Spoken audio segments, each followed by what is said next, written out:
दिन की शुरुआत केटी को उसकी बेटी लिसा द्वारा जगाए जाने से होती है। नाश्ता साझा करने और तरोताजा होने के बाद केटी लिसा को अपने स्कूटर पर स्कूल ले जाती है और काम के बाद उसे लेने का वादा करती है। अपनी फैक्ट्री की नौकरी में केटी की नज़र एक नए सहकर्मी पाको पर पड़ती। पूरे दिन वे एक दूसरे को देखते रहते हैं तो स्पष्ट रूप से एक दूसरे के प्रति आकर्षित होते। लंच ब्रेक के दौरान वे एक बेंच साझा करते हैं और सिगरेट पीते हुए अपना परिचय देते हैं।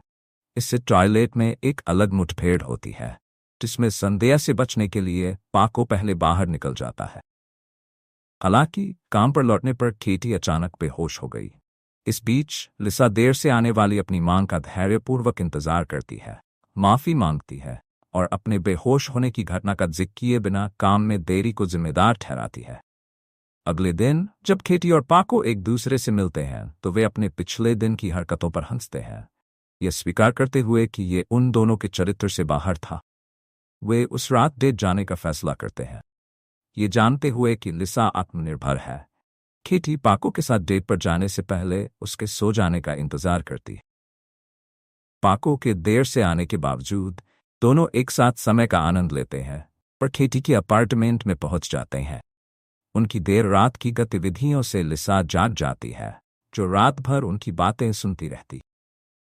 अगली सुबह लिसा उठती है और देखती है कि उसकी मां पाको के साथ नाश्ता कर रही है। जब पाको अपना परिचय देने की कोशिश करता है तो लिसा शर्मिंदगी और निराशा का मिश्रण महसूस करते हुए अपने कमरे में चली जाती है। केटी उसका पीछा करती है और बताती है कि पाको उनके साथ रहेगा, जिससे लिसा को उसे मौका देने के लिए प्रोत्साहित किया जाएगा। कई महीनों बाद केटी प्रसव पीड़ा में है, अपने और पाको के बच्चे को जन्म देने वाली है।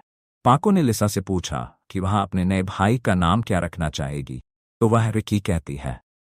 घर लौटने पर लिसा और केटी बच्चे रिकी को समायोजित करने के लिए पाको द्वारा लिसा के कमरे में किए गए संशोधनों से सुखद आश्चर्यचकित है।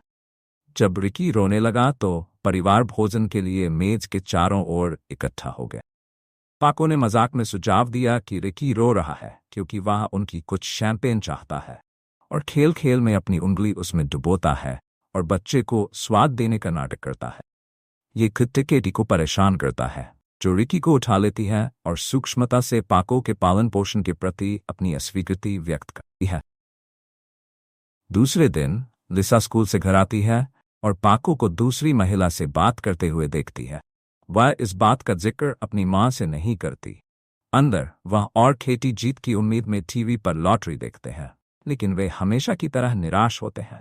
जब पाको देर से घर पहुंचता है तो केटी उससे उसकी हाल की अनुपस्थिति के बारे में पूछती है, जिससे बहस शुरू हो जाती है। तनाव के बीच लिसा रिकी की देखभाल करती है, उसे अपने बच्चे की बोतल से खाना खिलाती। बाद में केटी और पाको बिस्तर पर कुछ पल बिताते हैं। पाको ने अपनी उपेक्षा की भावना व्यक्त की क्योंकि केटी पूरी तरह से रिकी पर ध्यान केंद्रित कर रही है। केटी ने उसे आश्वस्त किया कि अगले दिन काम पर लौटने पर चीजें बेहतर हो जाएंगी। केटी के काम पर होने के कारण पाको पहली बार रिकी के साथ अकेला रह गया था। वह नई जिम्मेदारी के साथ संघर्ष करता है, जिससे रिकी अपना दूध तैयार करते समय कुछ देर रोता रहता है। फिर वह उसे खाना खिलाता है और बाद में बदल देता है। जब केटी और लिसा घर लौटते हैं तो उन्हें एक दिल छू लेने वाला दृश्य मिलता है। पाको रिकी को अपनी बाहों में लेकर सो गया है। केटी धीरे से रिकी को उससे दूर ले जाती है और पाको के रूप में दिन कैसा गुजरा, जिस पर वह जवाब देता है कि यह अच्छा था। हालांकि जब केटी रिकी के साथ अकेली होती है तो उसे उसकी पीठ पर एक उभार दिखाई देता है। वह इस बारे में पाको से सवाल करती है और पूछती है कि क्या उसने रिकी को छोड़ दिया था। पाको ने उसे गिराने से इनकार किया, लेकिन कहा कि उसने गलती से रिकी को पालने से टकरा दिया होगा, जिससे उसे हल्की चोट लग गई। उस रात बाद में रिकी रोता रहा और केटी ने देखा कि उभार बड़ा हो गया है और अब उनमें से दो हो गए हैं। पाको, जो बाहर गया हुआ था, देर रात को आता है और पाता है कि केटी सोई नहीं है। वह उसका सामना करती है, उसे बताती है कि रिकी की चोटें बदतर होती जा रही हैं और उस पर रिकी को मारने का आरोप लगाती है। इस आरोप से आहत होकर पाको अपार्टमेंट की चाबियां फेंककर केटी को यह कहते हुए चला जाता है कि वह वापस नहीं आएगा। बहस से जागकर लिसा अपनी परेशान मां को देखती है और उसे गले लगाकर सलाह देती है एक दिन केटी लिसा को रिकी की देखभाल के लिए छोड़ देती है। वापस लौटने पर उसे रिकी का पालना खाली मिला, जिससे एक पल के लिए घबराहट हो गई। खुली खिड़की के कारण केटी शुरू में लिसा को दोषी ठहराती है, लेकिन जल्द ही उन्हें पालने में खून के धब्बे दिखाई देते हैं। उनकी खोज उन्हें रिकी तक ले जाती, जो अप्रत्याशित रूप से बंद कैबिनेट के ऊपर बैठा है। वे इस बात से चकित है वह अपने आप कैसे उठने में कामयाब रहा। रिकी की जांच करने पर उन्हें उसकी पीठ पर, जहां चोट के निशान थे, अजीब हड्डी के उभार दिखाई देते हैं। केटी और लिसा रिकी को नहलाती हैं, जिसके दौरान वे इन अनोखी वृद्धियों का निरीक्षण करती हैं। केटी ने अनुमान लगाया कि अंततः वे गिर जाएंगे। स्नान के बाद वे रिकी को उसके पालने में लौटा देते हैं, जिसे वे फिर से भागने से रोकने के लिए कंबल से बंद कर देते हैं। जब लिसा पूछती है कि क्या केटी रिकी को डॉक्टर के पास ले जाने की योजना बना रही है, केटी दृढ़ता से मना कर देती।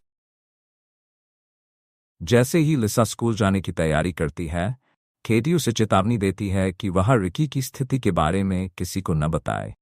उसे डर है कि कोई उसे नुकसान पहुंचाना चाहेगा, क्योंकि वह अलग है।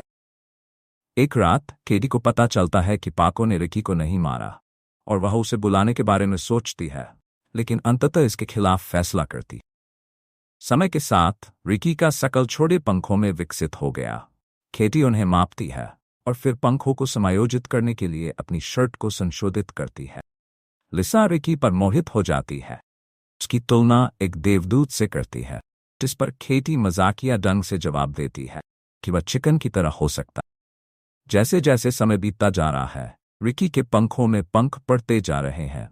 स्कूल जाते समय लिसा की मुलाकात पाको से होती है। जब पाको रिकी के बारे में पूछता है तो लिसा बस जवाब देती है कि उसकी बस पकड़ने के लिए भागने से पहले वह ठीक है। रिकी की सुरक्षा सुनिश्चित करने के लिए जब वह कमरे के चारों ओर उड़ना शुरू करता है, केटी एक हेलमेट और कई अन्य सुरक्षा वस्तुएं खरीदती है। अपनी सावधानियों के बावजूद रिकी एक बंद खिड़की से बाहर निकलने का प्रयास करता है और गद्दीदार फर्श पर गिर जाता है। एक भाग्यशाली दिन केटी ने लॉटरी में €100 जीत लिए, जिसका श्रेय रिकी को दिया गया।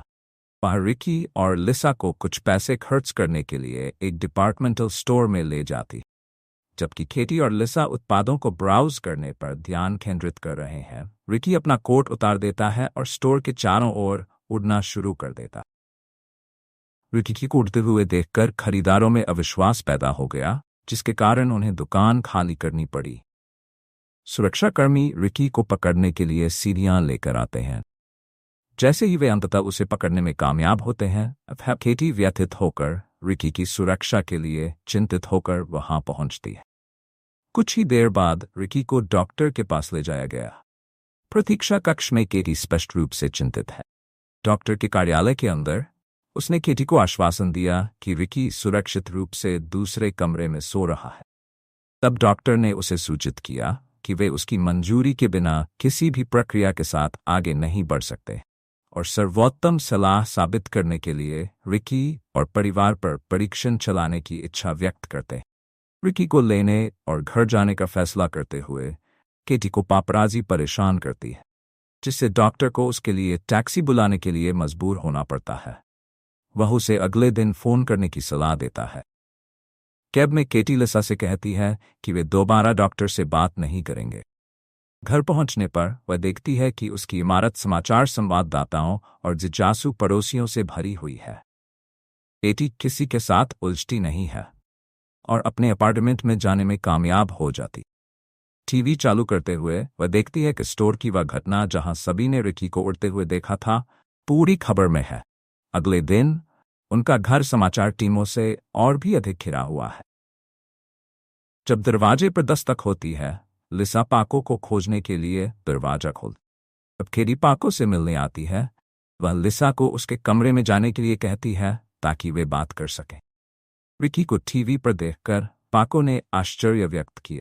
इससे केटी को रिकी को मारने का आरोप लगाने के लिए माफी मांगनी पड़ी और दोनों में जल्दी ही सुलह हो गई। पाको ने रिकी को देखने की इच्छा व्यक्त करते हुए कहा कि वह उसे बहुत याद करता है। जब वह पहली बार रिकी को देखता है तो पाको कमरे के चारों ओर उड़ने की उसकी क्षमता से आश्चर्यचकित हो जाता है। हालांकि उसे जल्द ही एहसास हुआ कि रिकी विभिन्न खतरनाक वस्तुओं के साथ एक कमरे में कैद होने के कारण पीड़ित है, जिनसे वह टकराता रहता है और घायल होता रहता है। इससे केटी और पाको को डॉक्टर को यह देखने के लिए बुलाने के लिए प्रेरित किया जाता है कि क्या वह उनकी मदद कर सकता है। दुर्भाग्य से डॉक्टर की सबसे अच्छी सलाह यह है कि पंखों को हटाने के लिए रिकी का ऑपरेशन करें, क्योंकि उन्हें उम्मीद है कि उनका निरंतर विकास अंततः उसके लिए हानिकारक होगा और संभावित रूप से उसकी मृत्यु का कारण बन सकता है। केटी रिकी के पंख हटाने के विचार के सख्त खिलाफ है। ये पाको को यह सुझाव देने के लिए प्रेरित करता है कि वे अपनी अनोखी स्थिति का लाभ उठा सकते हैं, पत्रकारों से पैसा कमा सकते हैं, जिससे उन्हें रिकी के बड़े होने पर उसकी देखभाल करने में सहायता मिलेगी। यह प्रस्ताव केटी को यह प्रश्न पूछने पर मजबूर करता है कि क्या पैसा उसकी वापसी का वास्तविक कारण था। पाको ने तुरंत इसका खंडन करते हुए कहा कि वह केवल एक आहत करने वाले आरोप के कारण पहले स्थान पर गया था। सीमित विकल्पों के साथ उन्होंने पाको की योजना के साथ आगे बढ़ने का फैसला किया। वे रिकी को पत्रकार के सामने पेश करने के लिए उसके साथ बाहर निकलते। उन्होंने रिकी के पैर के चारों ओर एक रस्सी बांध दी, जिसे केटी ने पकड़ लिया और फिर उसे उड़ने दिया। रिकी को खुशी से हवा में उड़ते हुए देखना इतना मंत्रमुग्ध कर देने वाला है कि केटी को इसका एहसास हुए बिना ही गलती से डोरी छूट जाती। अब मुक्त होकर रिकी झील के ऊपर उड़ता है और हर कोई उसे तब तक देखता रहता है तब तक वह दृष्टि से ओझल नहीं हो जाता। जैसे ही पत्रकार निराश होकर तितर बितर होने लगे, केटी टूट गई। उसे विश्वास नहीं हो रहा था कि उसने अपना बच्चा खो दिया। परिवार को सांत्वना देने के लिए डॉक्टर पहुंचे।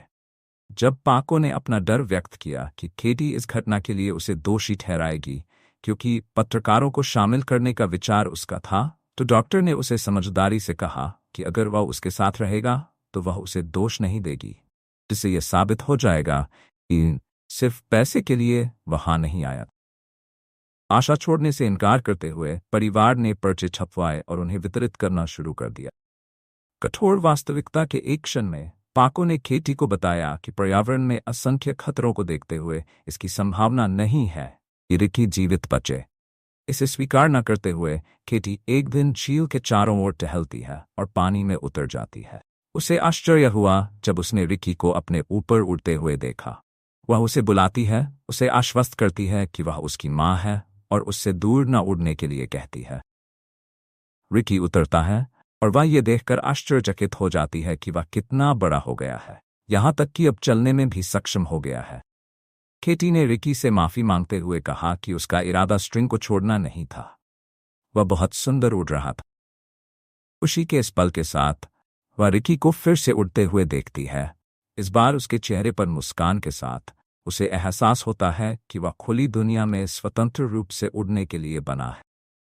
वह भीगी हुई घर लौटती है और पाको और लिसा को गले लगाती है और उसे बताती है कि वह उनसे प्यार करती। जैसे जैसे समय बीतता है, केटी, पाको और लिसा एक साथ खुशी से रहना जारी रखते हैं। केटी एक और बच्चे की उम्मीद कर रही है।